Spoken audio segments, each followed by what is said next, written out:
Bienvenidos a todos los presentes. Reciban el cordial saludo de la Escuela de Formación Continua y Consultoría Jurisperitus, continuando con el ciclo de webinars gratuitos realizados por Jurisperitus. El día de hoy vamos a presentar el webinar titulado La tutela ejecutiva en el Perú, que se encontrará a cargo de nuestra ponente, la doctora Carolina Espinosa Burgos. La doctora Carolina Espinosa ha realizado un doctorado en Derecho y es magíster en Derecho Constitucional por la Universidad Nacional Federico Villarreal.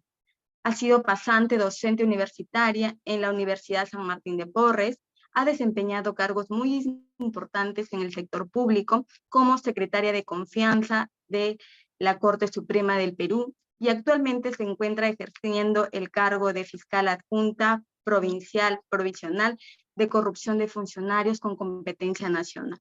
Le damos la más cordial bienvenida, doctora Espinosa, y esperamos que este webinar sea de provecho para todos nosotros. Gracias. Adelante, doctora. Muy buenas tardes, doctora Katilla Jaluna. Gracias por la invitación. También debo agradecer a este magno proyecto que definitivamente a futuro sé que va a traer mucho al desarrollo académico y profesional, no solamente de los estudiantes de Derecho, sino también de toda la comunidad jurídica, ¿no? De todos los operadores de justicia. Y gracias a Jurisperitus por la invitación.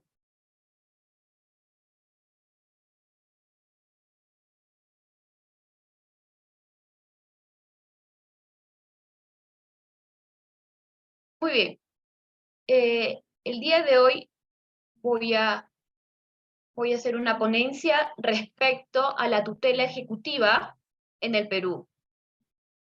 Como ustedes saben, que no solamente cuando una autoridad competente, que puede ser no solamente un juez, sino que también inclusive cualquier autoridad que tiene una potestad de ejercer inclusive hasta una justicia administrativa, ¿no? A través de las resoluciones administrativas que se tienen que ejecutar.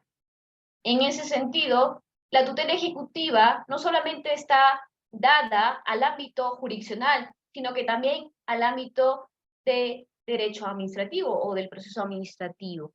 Ahora, la tutela ejecutiva, ¿no? Como la misma palabra señala, de que tiene una base constitucional relacionada al derecho y principio y garantía constitucional a la tutela jurisdiccional efectiva, que está prevista en nuestra Constitución en el artículo 139. Ahora bien, ¿por qué es necesario ejecutar una decisión emitida por una autoridad de justicia o, en este caso, también podría ser en el ámbito administrativo?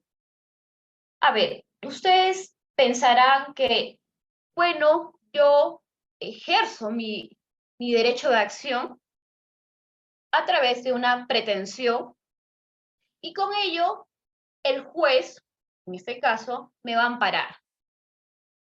Muy bien, definitivamente, quien alega los hechos o su pretensión debe estar con medios probatorios. Sin embargo, no basta de que esa autoridad, en este caso podría ser un juez, que ampare el derecho, sino que también se ejecute esa decisión. Esa decisión se tiene que ejecutar.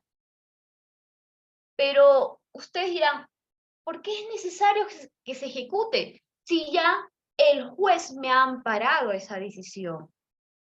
Pues lamentablemente, en casi todo el sistema romano-germánico especialmente, también existe la figura del proceso de ejecución, que es a pedido de parte.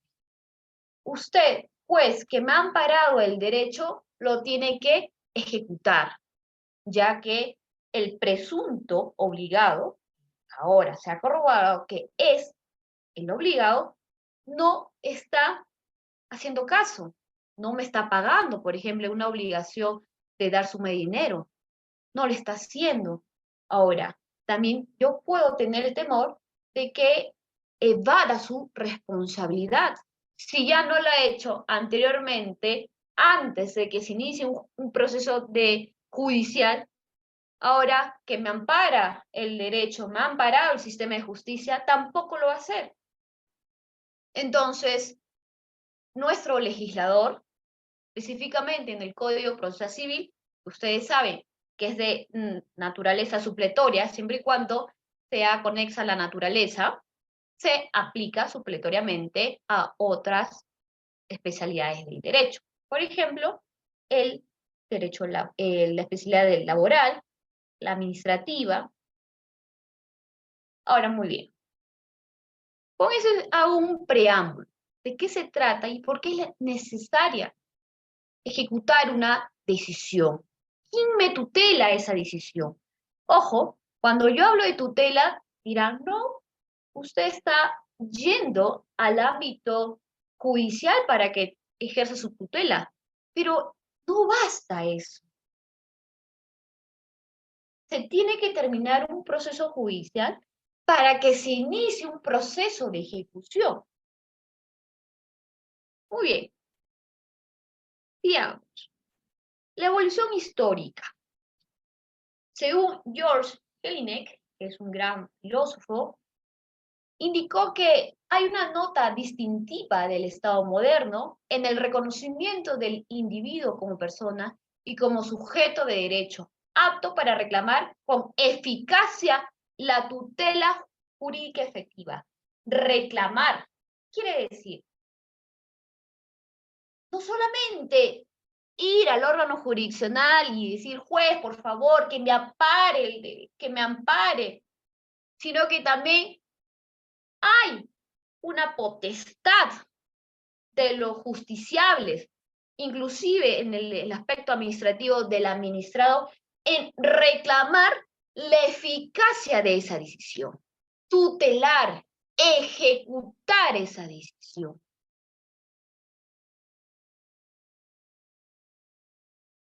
Entonces, como lo indiqué, todo ello está amparado en la Constitución a través del derecho y garantía constitucional de la tutela jurisdiccional efectiva, ¿no? Consagrado en el artículo 139, inciso 3, de nuestra Constitución política. Doctora, Ahora, sí. doctora, disculpe, para que pueda colocar la diapositiva en presentación y se pueda visualizar mejor. ¿Lo estás visualizando? Se ha quedado congelada la pantalla con el... A ver, porque yo sí. Ahora, ¿lo está visualizando, Katy? No, Doctora. doctora, tal vez puede colocar la copita para que se pueda... Ahora, ahora sí, doctora, excelente. Gracias, perfecto. doctora. Muchas gracias. De otro lado, también hay que indicar lo que ha dicho Ronald Dworkin respecto a la teoría de la efectividad de la realización de los derechos. Efectividad. ¿Qué entendemos por efectividad? Que algo se cumpla, que sea eficaz. ¿A través de qué? A través de un proceso de ejecución. Mira, lo dijo Ronald Dworkin en el siglo XX.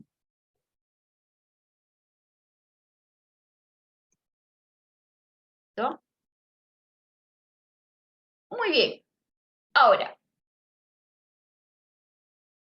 la tutela jurisdiccional efectiva se ha podido determinar en grados o en escalas. ¿Y dónde encontramos la escala de la ejecución? Dentro de la tutela ejecutiva. Está en el 4º grado. Tenemos, por ejemplo, en el 1er grado, la garantía del acceso a la jurisdicción. También en el 2º grado, a la garantía de un proceso justo.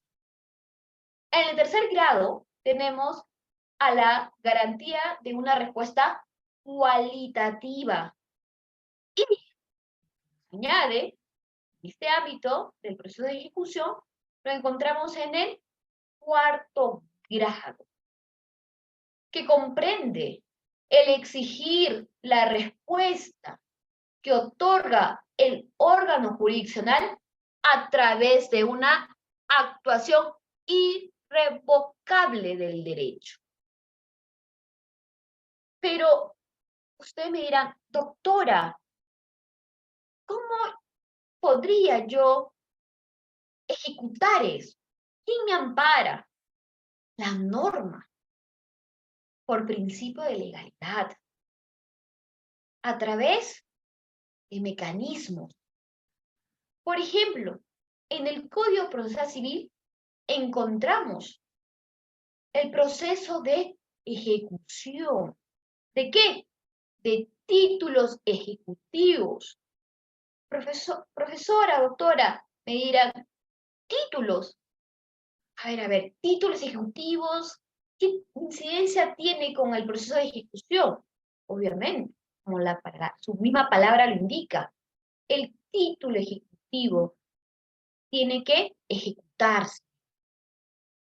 Y no solamente la sentencia se ejecuta, sino que también existe en nuestro ámbito normativo otros títulos ejecutivos de naturaleza judicial o extrajudicial. ¿Qué se ejecutan? Los títulos ejecutivos. Obviamente, como, digamos así, primera base o el primer título ejecutivo que sí o sí siempre se ejecuta son las llamadas resoluciones judiciales que ponen fin a una instancia y tienen la calidad de firme o de cosa juzgada. Pero existen otros títulos ejecutivos que se ejecutan, ¿no? Eso lo vamos a ver más adelante. Muy bien. En el proceso de ejecución tenemos al famoso proceso de ejecución, que es una tutela ejecutiva, pero acá hay algo curioso, por eso que lo he consignado.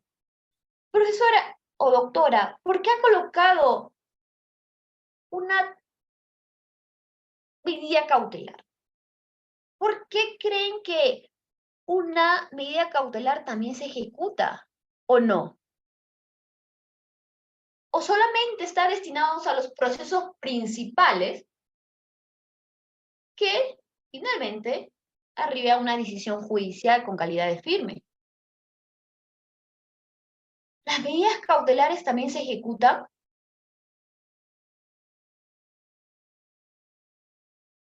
¿Qué opinan? ¿Se ejecuta o no? ¿Se ejecuta o no?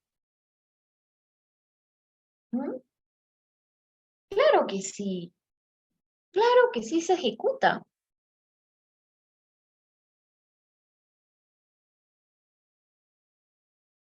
Ahora bien, acá sí me voy a detener en el aspecto de los procesos de ejecución en el ámbito procesal civil primero. Ahora, el legislador, ¿qué ha consignado como títulos ejecutivos, redundando, se pueden ejecutar? Eso es por principio de legalidad, que solo por ley o por una norma con rango de ley puede indicar a qué o a qué documento se puede llamar títulos ejecutivos por principio de legalidad. Todo lo que no esté en la ley o lo que no ha consignado previamente, obviamente, no va a tener calidad de título ejecutivo y por ende no se va a poder ejecutar. En el artículo 688 del Código Procesal Civil, nuestro legislador peruano ha indicado cuáles son los títulos ejecutivos que se pueden ejecutar.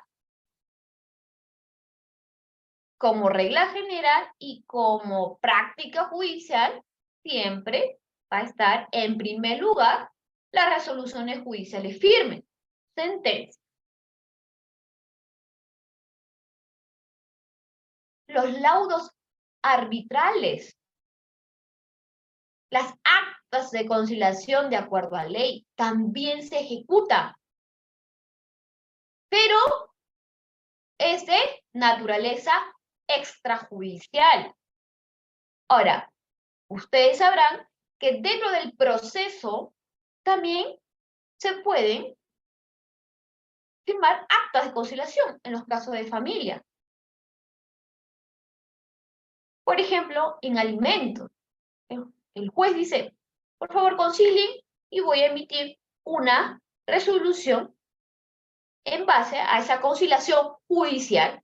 También se puede dar la conciliación judicial. Ojo, no solamente cuando hablamos de conciliación, estamos hablando del ámbito extrajudicial, ¿no? Vas a un centro de conciliación y concilian, ponen consentimiento, no hay oposición, el conciliador levanta un acta.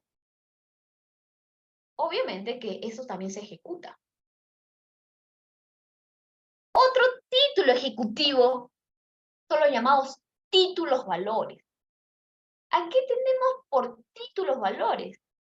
Todo lo que está consignado o lo señala la ley de títulos valores. Por ejemplo, el cheque, la letra de cambio. Siempre y cuando cumplan una formalidad. ¿Qué quiere decir? Ustedes saben, por ejemplo, después de un determinado tiempo o plazo, se puede protestar un título valor. No me ha pagado. Tiene que cumplir una formalidad previa. Pero también se puede ejecutar. La constancia de inscripción y titularidad expedida por el Instituto de Compensación y Liquidación de Valores, en caso de valores representados por anotación de cuenta. También es un título ejecutivo, por tanto, se pueden ejecutar. La prueba anticipada, que contiene un documento privado reconocido. La copia certificada de la prueba anticipada, que contiene una absolución de posiciones. Ojo, el documento privado que contenga transacciones extrajudiciales. El documento impago de renta por arrendamiento. Siempre que acredite instrumentalmente la relación contractual, el testimonio de la escritura pública y otros títulos a los que la ley les da mérito ejecutivo. Ahora, quiero que quede bien claro esto.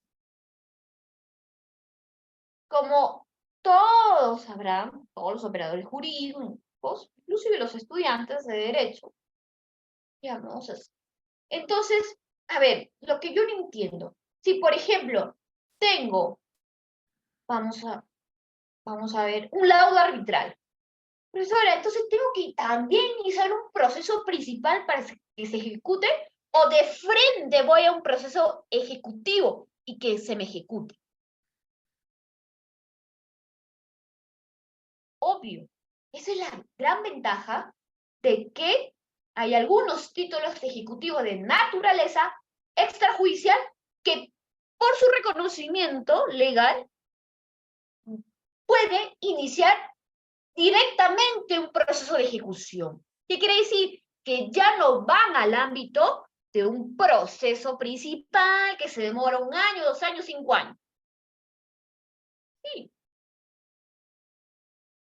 Esa es la gran ventaja. Si usted tiene un cheque, si usted tiene una letra de cambio, ay, ahora tengo que iniciar un proceso judicial para que me pague este deudor. Yo, que soy el acreedor. No. Basta, usted tenga ese título ejecutivo para que inicie solo el proceso de ejecución. Es un proceso, bien, que el legislador le ha dicho, mire, no solamente la sentencia se ejecuta, sino otros títulos ejecutivos de naturaleza extrajudicial se van directo a un proceso de ejecución. Esa es la gran ventaja. Por ejemplo, dice, el documento privado que contenga una transacción extrajudicial. Documento privado, vamos a suponer un contrato de mutuo.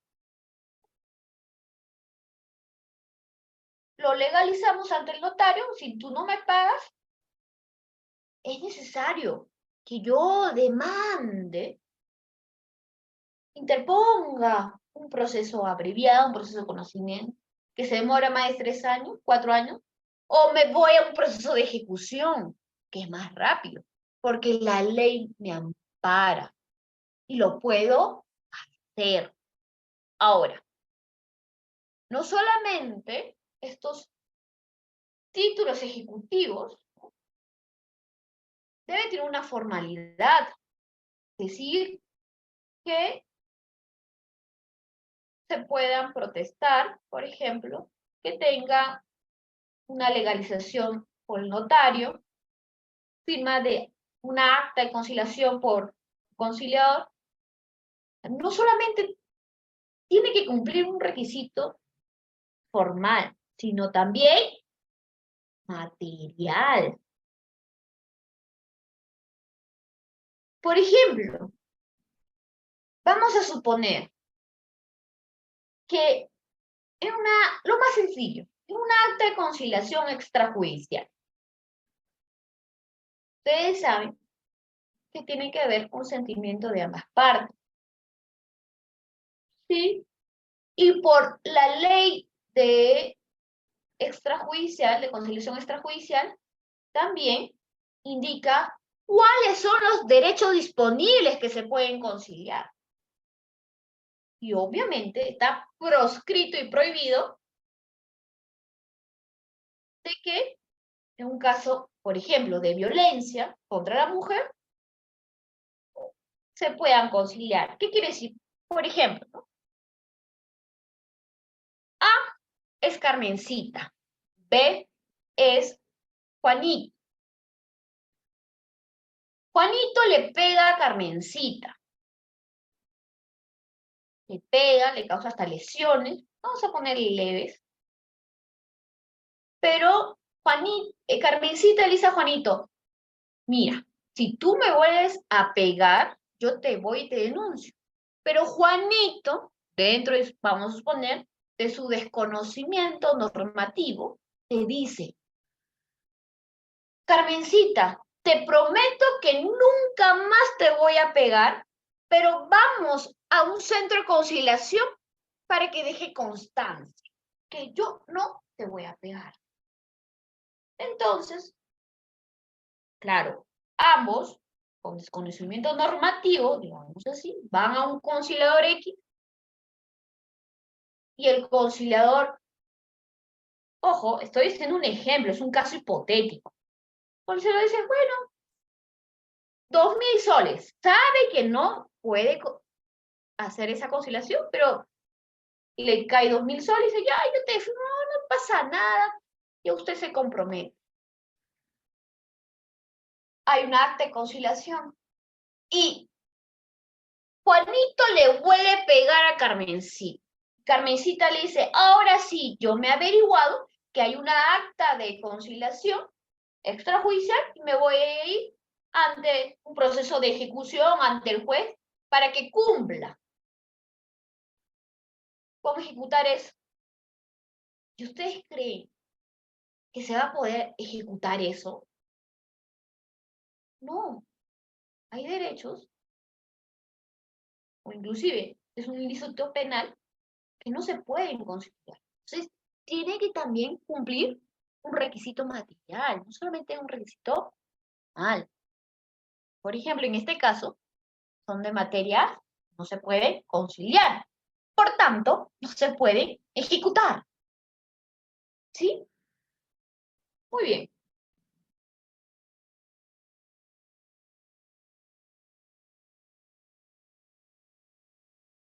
Ahora vamos a ir con las otras PPTs. Repito.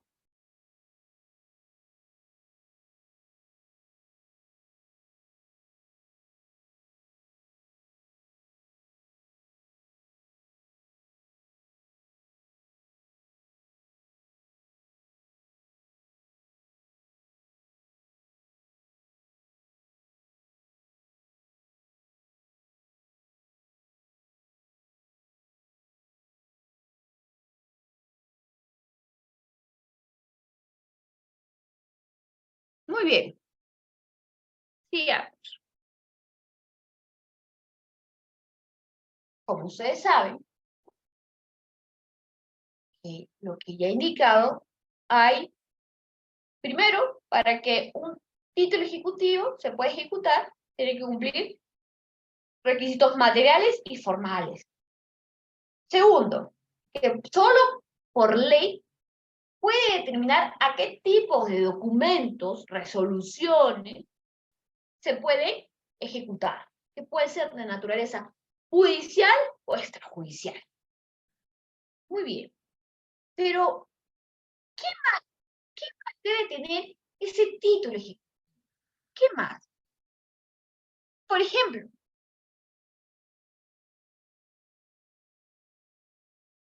este título ejecutivo, este documento o documento, tiene que consignar a personas determinables. Es decir, por ejemplo, es la acreedora y Carla es la deudora. Carla, nombre tal, apellido tal. Me está determinando, me está siendo consignados en el título ejecutivo. ¿Qué más? Que sobre todo consigna una obligación. Obligación de dar, obligación de hacer o obligación de no hacer. Por ejemplo, un caso sencillo, obligación de dar suma de dinero. Acreedor, deudor.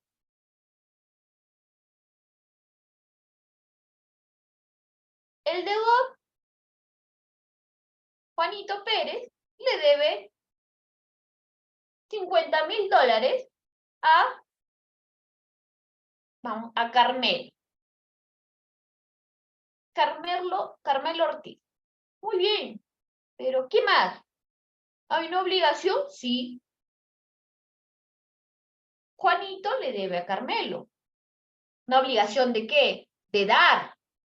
¿De dar qué? Suma de dinero. Porque hay otros tipos de obligaciones de dar especies. Obligación de dar suma de dinero. ¿Qué más? ¿Qué más? ¿Cuándo es exigible esa obligación? Todo eso lo tiene que ver el juez o la autoridad.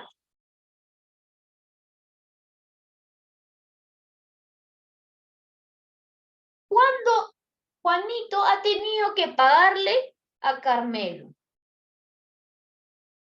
El 30 de cada mes. Ya se venció 3 meses. Es una deuda exigible. ¿Sí? Ambos han firmado un contrato de mutuo y la han legalizado ante notario. Carmelo puede exigir el pago de eso a través de un proceso de ejecución. Sí.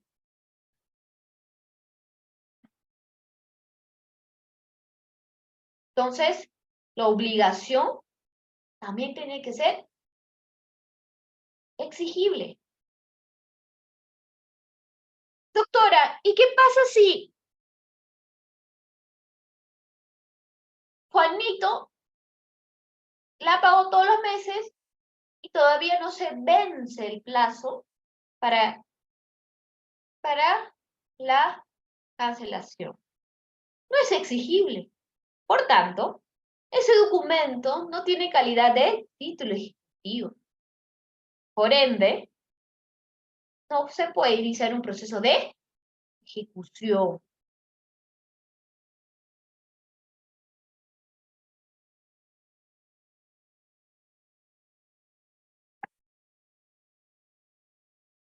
Ahora,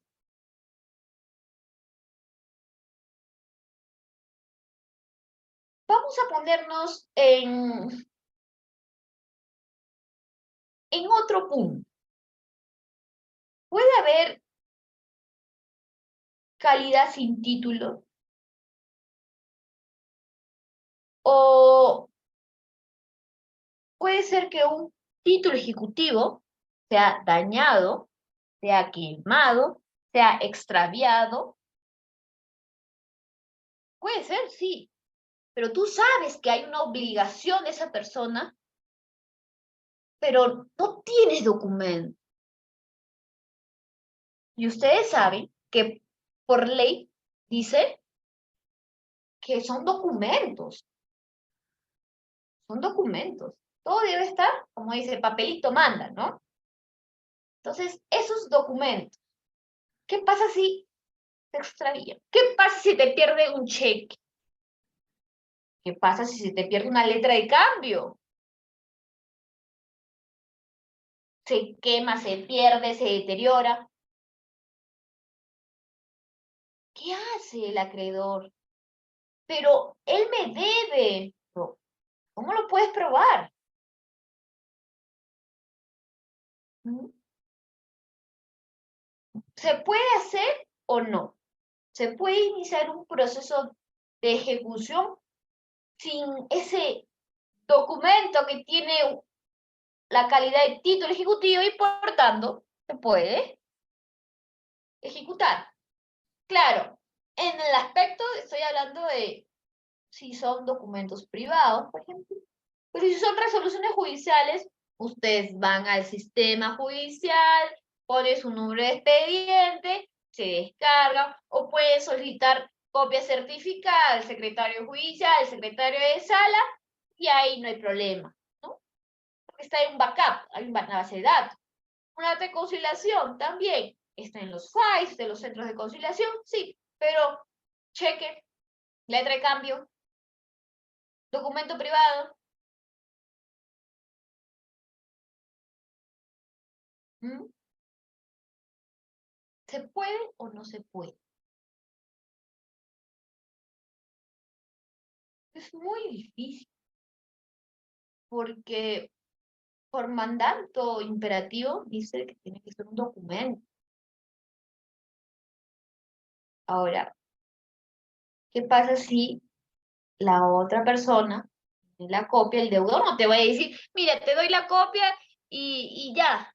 No, obviamente. Lo que el deudor que diga, lo que quiere es no pagarte. No va a ser tan bueno. Es decir, mira, me bajas, no. Me bajas la cuota, el monto y te doy. No. ¿Sí? Es muy poca probabilidad. Entonces,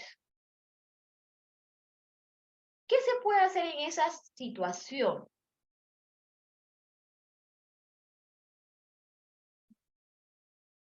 ¿Qué se puede hacer en esas situaciones? Tiene que haber otro medio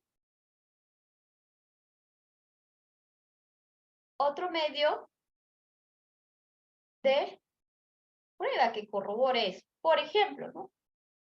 Un voucher, usted puede solicitar al banco y si esta persona todos los meses me ha estado pagando mi número de cuenta, ¿me puede dar la relación? Sí, sí se puede.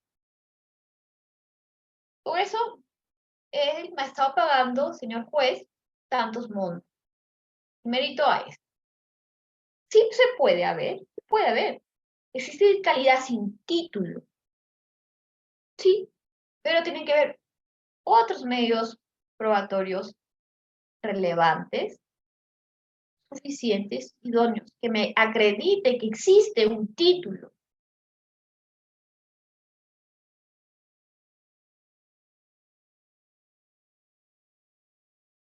Muy bien, esa tutela ejecutiva,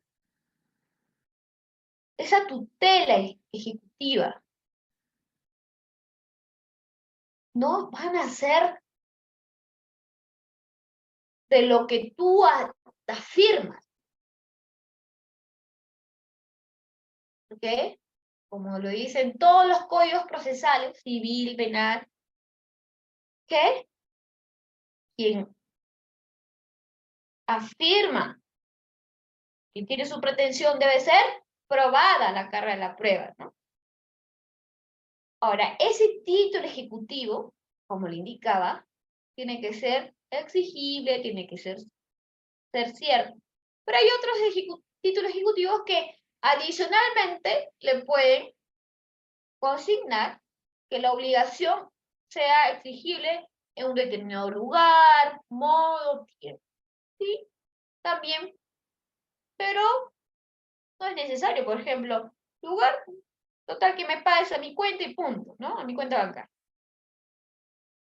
Pero sí o sí tiene que ser una obligación exigible, cierta y sobre todo vigente, no prescrita.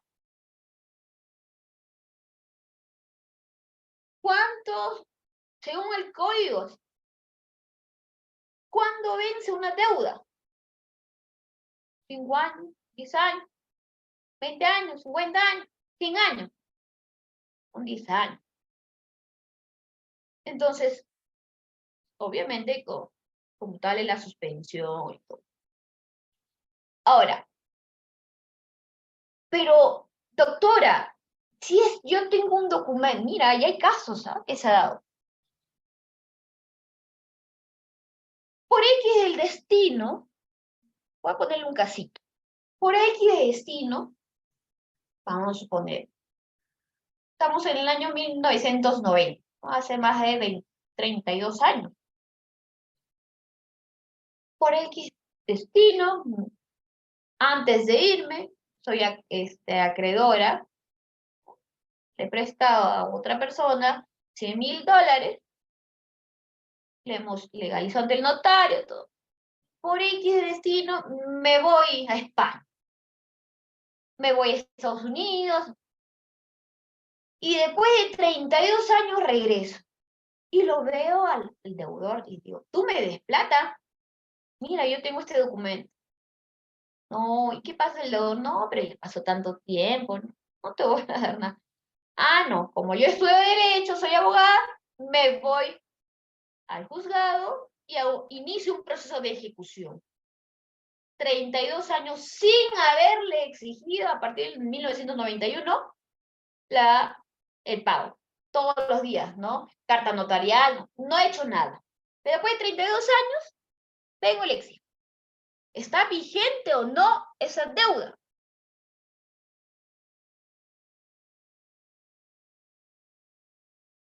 ¿Mm? No está vigente. No hay una suspensión. No hay nada. Por tanto, el juez me va a decir, improcedente porque esta obligación está prescrita.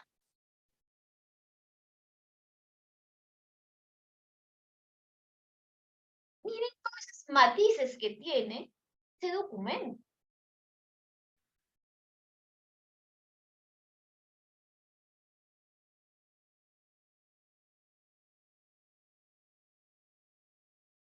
Yo ya lo indiqué, ¿no? Respecto a la deuda expresa, exigible y cierta. Según el artículo 689 del Código Procesal Civil, ¿qué señala? ¿Cuándo es cierto? Cuando se determine en el título quién es el sujeto acreedor y quién es el sujeto deudor.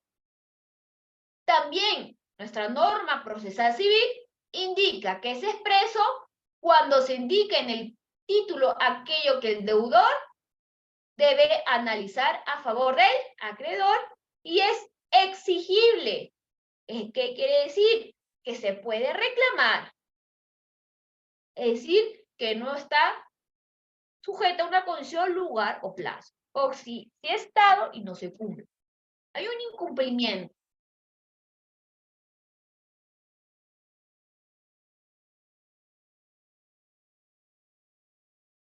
Elementos del título ejecutivo, que puede ser, ya le he indicado, de naturaleza judicial o extrajudicial.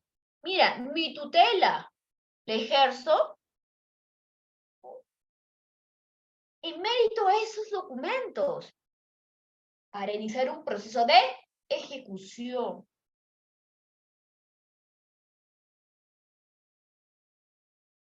forma del documento sustancial de una relación obligatoria.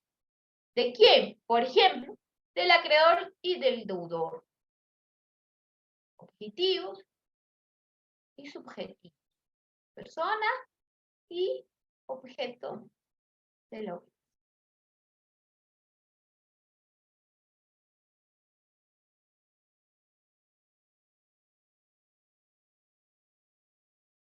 Un ratito. Como le indiqué, los títulos ejecutivos de naturaleza judicial, resolución judicial firme, laudos arbitrales,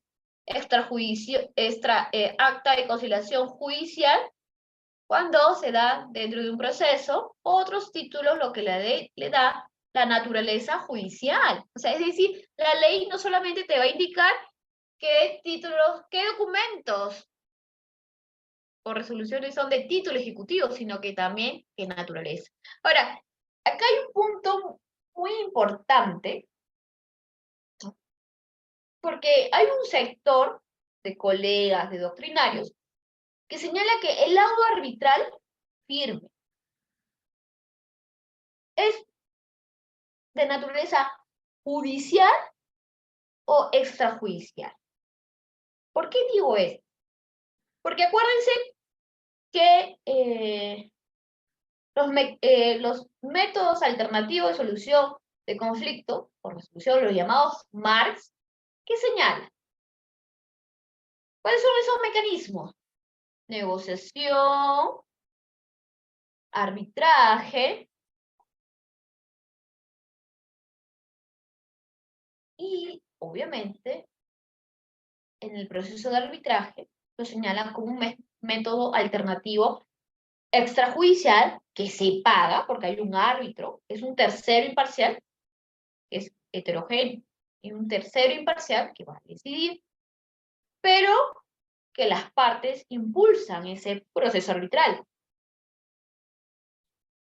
Entonces, está en el aspecto extrajudicial o en el aspecto judicial. Ahora, ¿por qué vamos a ponernos el lado judicial?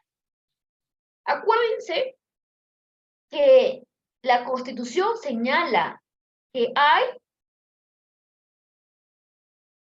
procesos ordinarios, no solamente el Poder Judicial ejerce, sino hay una justicia arbitral, hay una justicia militar policial, una justicia de las comunidades campesinas y nativas. Pero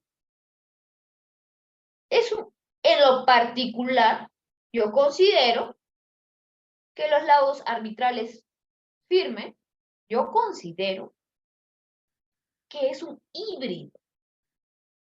Y bien es cierto, un gran sector de la doctrina dice, no, este es extrajudicial porque se paga, tú pagas a ese tercero que va a resolver la controversia, o es una justicia onerosa, es más rápida, XX y más características, pero en mérito a la Constitución,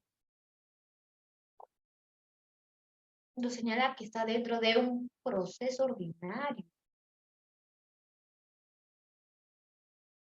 Eso es bien interesante, ¿no? Hay que profundizarlo, analizarlo, ¿no? Pero es muy interesante, ¿no? Este tema. Pero bueno.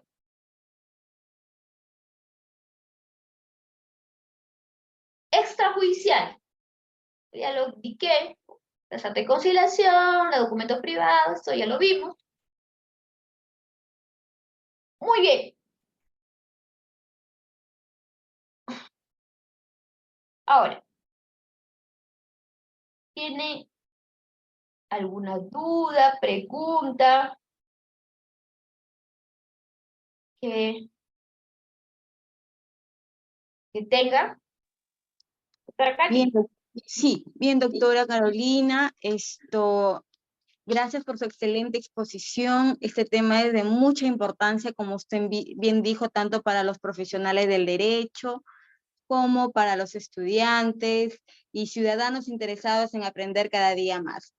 Para todos aquellos que nos estaban preguntando por interno si se va a dar ya el curso con la certificación, nos complace informarles que próximamente estamos lanzando nuestro curso de 60 horas académicas. Esperamos que contar con la ponencia de la doctora Carolina Espinosa. Y bueno, nuevamente reiterarle nuestro agradecimiento, doctora Carolina. Es un honor para Juris Periculus tenerla a usted como docente, como parte de esta casa de estudios. Y también queremos agradecer a todos los participantes de este webinar y invitarlos, porque el día jueves estaremos dando nuestro siguiente webinar, donde trataremos el tema sobre contratos de arrendamiento, que también es un tema muy importante para todos nosotros, y que se va a desarrollar, como bien dije, el día jueves 16 de marzo a las 6:30 de la tarde, también por el fanpage de Juris Peritus.